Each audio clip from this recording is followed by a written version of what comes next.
Құрметті тыңдармандар, әңгіме басталмас бұрын лайк басып, арнаға тіркелейік және әңгімені соңына дейін тыңдайық. Тамыз айында 1 жыл болар еді деп аңсап жүрген Асылдың қазір келіншегінің жүктілігіне 5 ай. Менің суреттерімді сақтап қойғанын білген келіншегі маған хабарласып, менің суретімді неге сақтап жүргенін сұрады. Біз ол кезде Асылмен мүлде хабарласпайтындай едік. Менің де жігітім оған аулақ жүруін айтып хабарласқан. Осылайша оның да менің де жеке өміріміз астан-кестен болды. Барлық проблемадан шаршадым. Оның хабарласып жатқан келіншегіне айғайды салып, суретті сақтаған күйеуіңнен сұра деп кесіп айттым. Сол күннен бастап ол телефон соғуын доғарды. Менде өз жігітіммен солар үшін ренжіскен өкпелеріміз жазылып, бәрі өз орнына келе бастады. Бірақ мен Асылды сағынатынмын. Кейде түсімде де көретінмін. Бір күні жұмыста отырсам, агенттен SMS жазды. Мен оны өшіріп тастаған едім.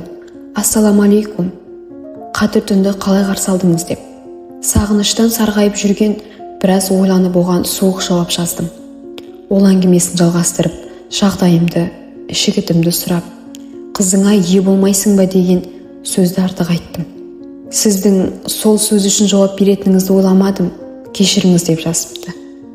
Бұл сөзді ол жігітім оған қоңырау шалғанда да айтқан еді. Ол өтіп кеткен нәрсемен сіздің келіншегіңізбен ара қатынасыңыз бұзылмасын деп әлек болсам, солай деп мені кінәлі жасағаныңызға жол болсын дедім де шығып кеттім. Кейін ол телефон соқты. Номерін өшірсем де жатқа білетін едім. Тұтқаны көтермедім. Ол сөйлесуімді сұрап SMS жазды. Біраз аптадан кейін шаруаларым бар деп жұмысқа бара алмайтынымды айтып, жұмысқа хабарластым да үйде жаттым демалып. Үйде тірліктерімді бітіріп отырсам, ол тағы қоңырау шалды. Істерге іс жоқ, үйде отырғам, сонымен сөйлестім. Ұзақ әңгімелесіп, кездесетін болып шештік. Онымен кездескенде бар ойымды бірақ айтам деп оқталып шыққам. Оны қатты сағынғаным есімнен шығып кеткен еді. Бара жатырмын, ойымды алай-түлей. Ақылым мен жүрегім айтысып келеді. Оны көргенде өзімді конфет ұрлап жеген баладай болып тұрып қалдым. Ол да осыншама жағдайдан кейін жасқанып тұрғаны көрінді ме, әлде менен ұялды ма, амандасып қолын созды. Мектеп оқушысының алғашқы жігітпен кездесуінде қобалжып тұрмын. Жүрегімнің соққаны миымды шайқап барады. Осылай біраз тұрғаннан кейін ол ақтарылып әңгімесін айта бастады. Менің мейірімнен біраз суреттерімді сақтап қойған екен.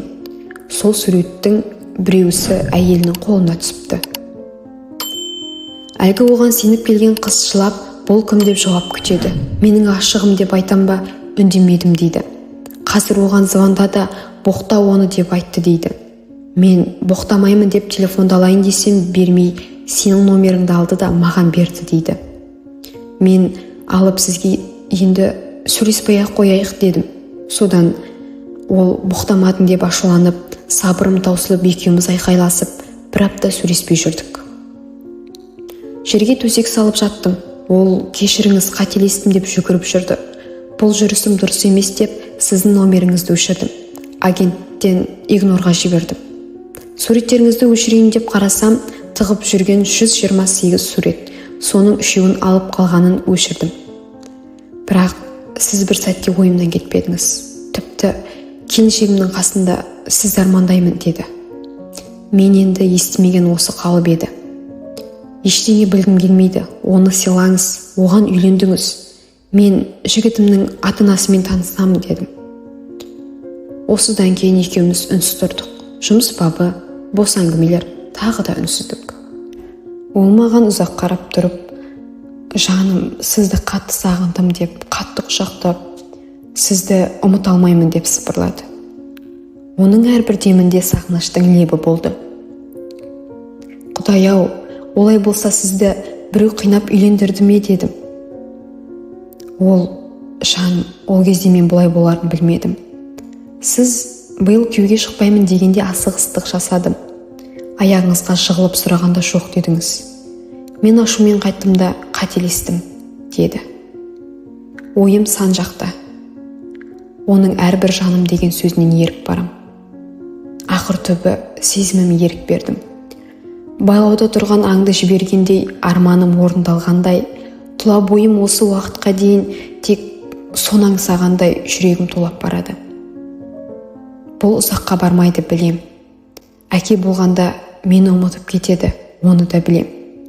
Мен онымен бірге бола алмаймын, арым жібермейді. Мен ондай адам емеспін, оны да білем. Бірақ оның әрбір сүйісімен қымбат екенін ұқтым. Біз тыныш өз жолымызбен жүргенде звондап шулатып өтіп кеткен жағдайды мазалап ұйықтап жатқан сезімді оятқан келіншегі.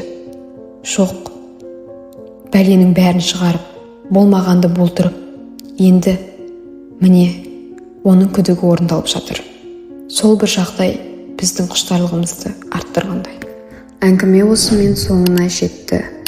Егер де ұнаса ерінбей лайк басып, пікір қалдыруды ұмытпайық. Көріскенше күн жақсы.